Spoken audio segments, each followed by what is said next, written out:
What's up guys, welcome back to the channel. In this video, we're gonna discuss on an article I saw and also what Graham Stephan reviewed earlier is an article about why millennials should not invest.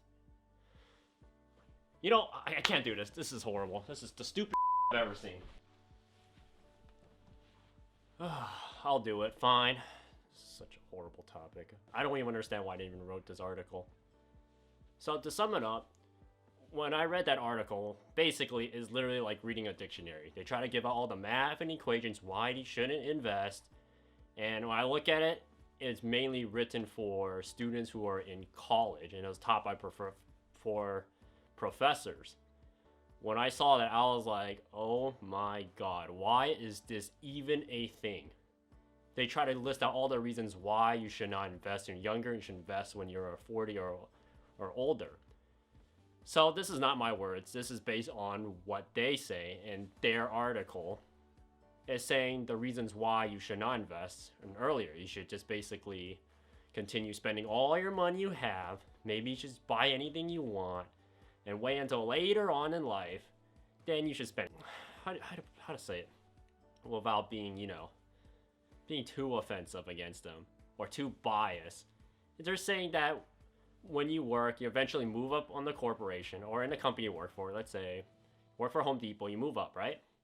So you move up, in theory, you will make more money. In the same time, you work up the corporate ladder as an employee, because in this channel, we don't believe that people should be employees forever. They should try to be business owners instead. Give you more flexibility.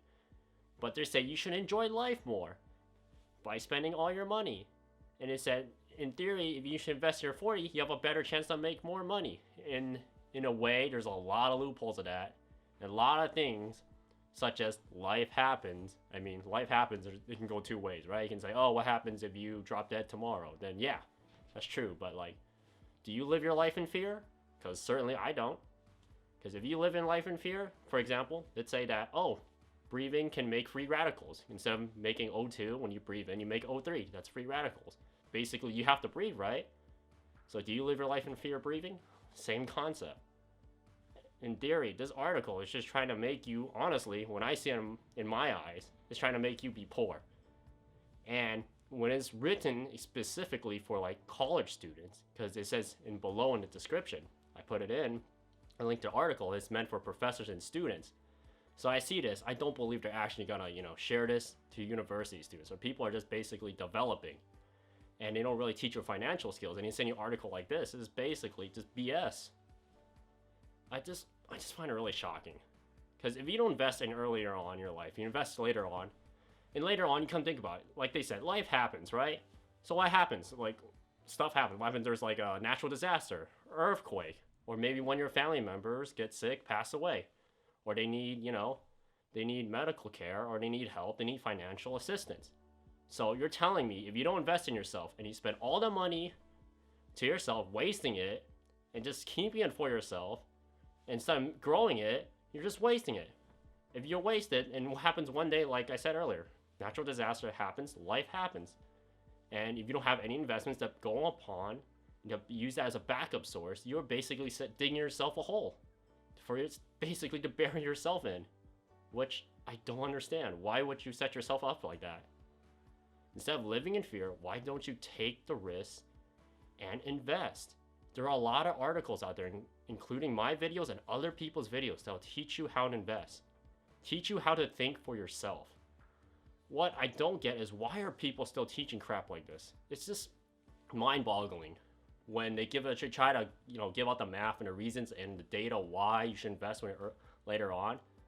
When you are younger, you have way more energy, way more motivation and time. You have less worries because you do not have a family yet. Assuming you have a family in the future, you have way more flexibility to invest. Because if you invest now, later on, if you get into any troubles, your investments can help back you up. The main point in investing is basically to get out the financial rat race.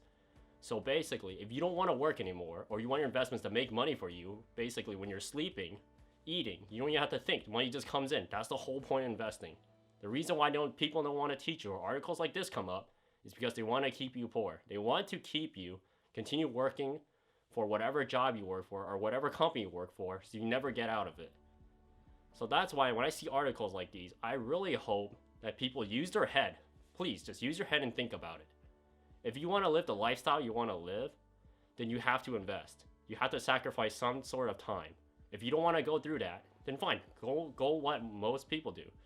Most people do who want to live that lifestyle at the same time and invest, split up between. You can literally cut in the middle. You don't have to go one way. You don't have to go to extreme.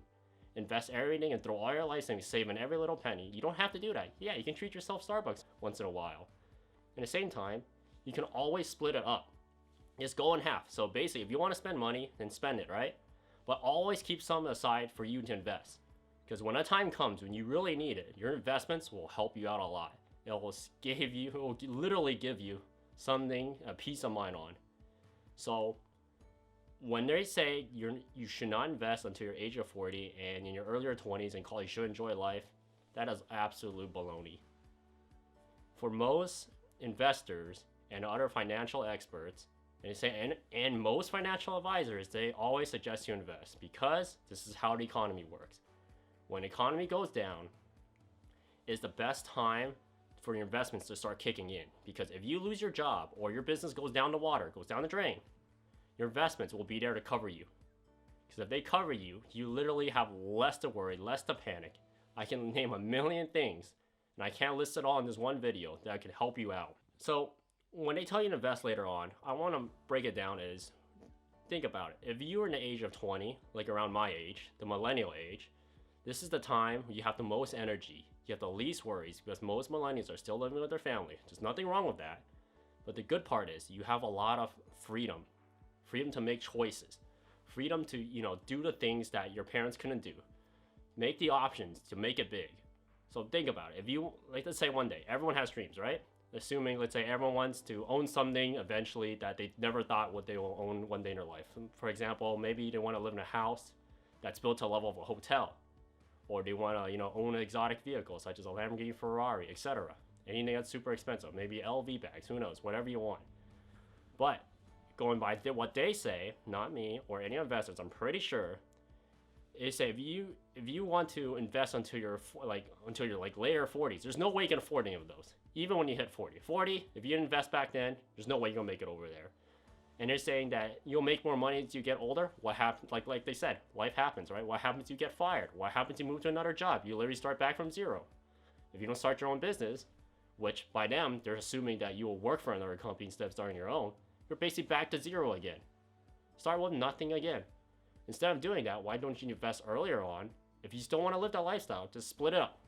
Like I said, to achieve the lifestyle you want, you gotta split it up.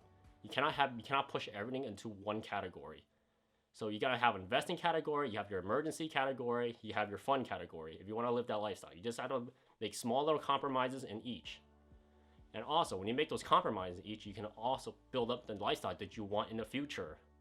If you think about it, if you build your investment portfolio now, and later on down the line, you can literally hand it down to help other people. If you like helping other people so much, you gotta help yourself first. If you can't help yourself, how can you help other people? It's as simple as that. If you want to help your family, if they, let's say, the best example I can use that's more on a personal level for most people, it should apply, is what happens, if you don't invest now, let's just go by what this article said. You don't invest now, invest when you're 40, you have a family already, you have to take care of your children. What happens if your children asks you, you want to buy this toy, you want to buy this, maybe new computer, new games, new product, and you can't afford it because you're only relying on your job, no investments to back you up. Now, how would you feel? You'll feel horrible, right? So that's the reason why. You don't want to put yourself into situations that can trouble you financially.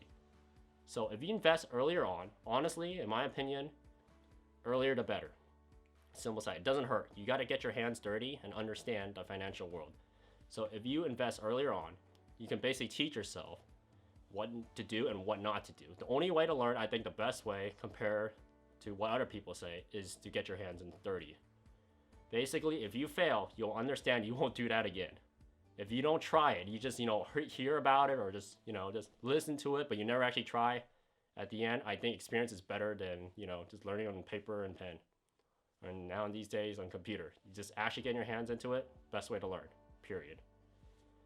What I want to break away is compared to this article and other investors is I hope that people, if they actually read this article, just take it with a grain of salt.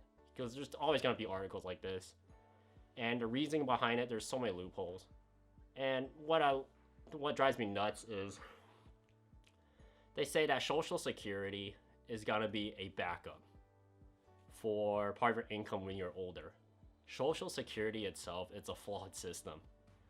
The best part is, if you get older, you're still part of that system. Let's say people who are in like 60s, maybe no job, maybe upper 50s. Yeah, you can still get Social Security. But the problem is, you look at future articles explaining how the Social Security system works, you notice that mainly all the boomer generation can get all the money for Social Security. But the problem is that our generation, the millennial and going forward, our generation doesn't have as big population compared to the boomer generation. So theirs is so big, and they're getting all Social Security while we have to suffer. So there's only two outcomes for that. Either one, they gotta raise taxes, or number two, they're gonna cut Social Security. And number two ain't gonna happen. Because America loves their taxes. They're obviously gonna go number one. Because if they go number one, they gotta raise taxes for the rest of us. And when it's our turn, I'm pretty sure we're gonna have no money either. So basically, that system itself just doesn't work.